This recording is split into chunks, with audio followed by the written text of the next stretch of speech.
everyone, welcome back to my channel. Thank you so much for watching. I'm a little nervous today because I'm doing my first non-reading vlog video for this channel, and I am super excited, but I'm also a little bit nervous, so please be kind. I am very excited to share some of the books that I purchased with you guys, so let's get into the haul. I went to Barnes & Noble's a couple days ago. I think it's in my Reading Rush vlog day 2. I decided to go to Barnes & Noble's because I wanted to pick up a couple books that I couldn't find in the website that I use to purchase books online from independent bookstores, because I haven't been able to find one where I live. So if you live in central Massachusetts and know of an independent bookstore, please let me know, because I would like to support them.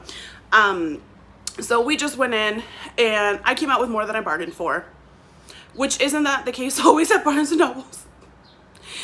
So the first thing that I purchased, The Order of the Purple Moon Reflected in Water by Zensho. I read Zensho's other book, Sorcerer to the Crown, I want to say like a month or two ago, and I really enjoyed it. And I always like to purchase these small novellas to have in my collection in case I need... It sounds really silly, but in case I need a book for a readathon that I want to get done quickly so I feel accomplished. I'm one of those people that likes to write down to-do lists after I've already done something in a day, because it makes me feel like I've gotten somewhere. So this one really is going to come in handy when I do some of my more extensive readathons. I don't do TBRs. Like, TBRs are not my thing. I am a mood reader, so I don't tend to pick out what I'm gonna read prior to starting my reading. However, I will be doing updates to let you guys know what readathons I'm going to be participating each month. And yes, it is more than one often, but that is what I like to have these small novellas for, and I'm very excited to read this one because I really just like Zensho's, at least what I've written by them. Next book that I picked up was Leah on the Offbeat. I read Simon versus the Homo Sapiens Agenda for the Reading Rush, I think it was day 1, and I have heard mixed things about this book. I didn't know if I should read this one next or The Upside of Unrequited, so I just decided to pick this one up because I heard that it was the most meh one of all three of them. So I'm very excited to read this one, mostly because I like to read books about fat characters, because I'm fat, I am curvy, I'm a bigger human being. So I like to see that represented in books. And I find it to be harder than to find Latinx representation, which I am also Latina, or immigrant representation or anything like that. I find this to be the hardest one to find. So whenever I find a book that has a fat character in it or a fat main character in it, I always pick it up, because I'm like, yes. There's actually another book in this haul that has the same reasoning behind it. So I'm very excited to pick this guy up. The cover's really pretty, and I'm gonna be really sad if it ends up being as bad as I have heard it be, which is funny because two of my favorite bookstagrammers, Read by Zoe and Chandler Ainsley, both had completely separate opinions of this book, even though both of their tastes in books are very similar to mine, so I'm very scared as to what this means. The next book that I purchased, because it has a fat main character, is Faith Taking Flight by Julie Murphy. And Julie Murphy is also the author of Dumpling. If you have not read the book or watched the movie on Netflix, I highly recommend it. I absolutely loved both of those books, or both. I absolutely adored both the book and the movie, and I'm very excited to see what Julie Murphy has in store this time around. I'm very excited to pick this one up, because once again, I like to see fat girls get a happily ever after as well. So this next book came to me at the recommendation of a friend of mine who really enjoys high school mysteries, I want to call them, a la Pretty Little Liars and The Click type stuff, and it is Don't Get Mad, Get Even by Gretchen McNeil, and it is the first book in, I think, a duology. It's also apparently a Netflix original series, which means I'm definitely gonna watch it after I'm done with this. Sounds like something I'm gonna be really pumped about. I I'm very excited. I haven't read anything similar to Pretty Little Liars in a very long time. Or Gossip Girl is the other one.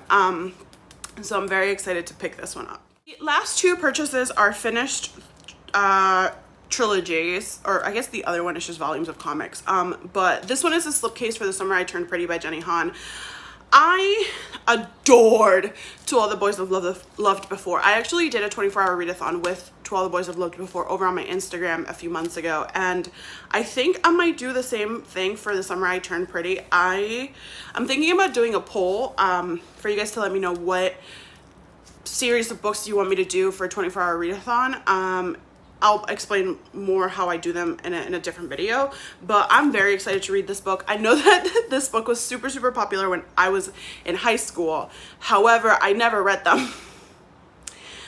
I don't know why. I just never picked them up, and now I'm very, very excited to finally get to the series. And I don't know anything about it, and I'm going to go into it completely blind, because that's how I did To All the Boys I Loved Before, and now it's one of my favorite series. So there's that. Last set of books that I purchased is actually a trio of graphic novels by John Lewis, and it is March. I do have all three of them in here. I love reading. I love listening to either memoirs or autobiographies by people as audiobooks, because I feel like somebody's story is best told by them. So I'm very intrigued to read these comics because, one, I need more graphic novels in my life. If you know the sheer number of books that I read in a month, you know why. Because I need something to get me through some of my longer readings. But I'm also really intrigued to see how John Lewis, as well as what the name of Andrew Aiden and Nate Powell, put together the story of the civil rights movement and John Lewis's involvement in the civil rights movement into a graphic novel. I had not heard of this before, which I find really interesting because I both read a lot of like political memoirs and biographies and graphic novels, so this is kind of both. But with the recent passing of Representative John Lewis, this became like the hot topic all over both my Instagram and my Amazon, but it was sold out on Amazon once I was able to find it. It was sold out on like the website that I use for independent bookstores, but it was there in person at Barnes & Nobles. So I literally saw it and I grabbed it off a table. I don't know if somebody else left it there because they wanted to buy it, but sorry, I got it. So I'm really, really excited to read these. I'll probably pick them up next month because I'm truly, truly intrigued to see what this is like. And also, like, look at his little face. He's like the cutest little man. Okay, guys, so those are all of the books that I purchased at Barnes & Nobles the other day. I think that that's going to be it for a little while. I have quite a few, as you can see behind me. This is my TBR shelf, so I have quite a few books that I need to read and I don't need to add any more. Thank you guys so much for watching. If you have any suggestions for videos you want to see from me, please do let me know. But otherwise, thank you so much for giving me your time.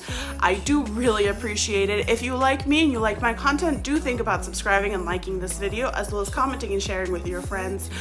I'm super nervous about posting this, so hopefully it goes well. Thank you so much for watching and have a great day. Bye.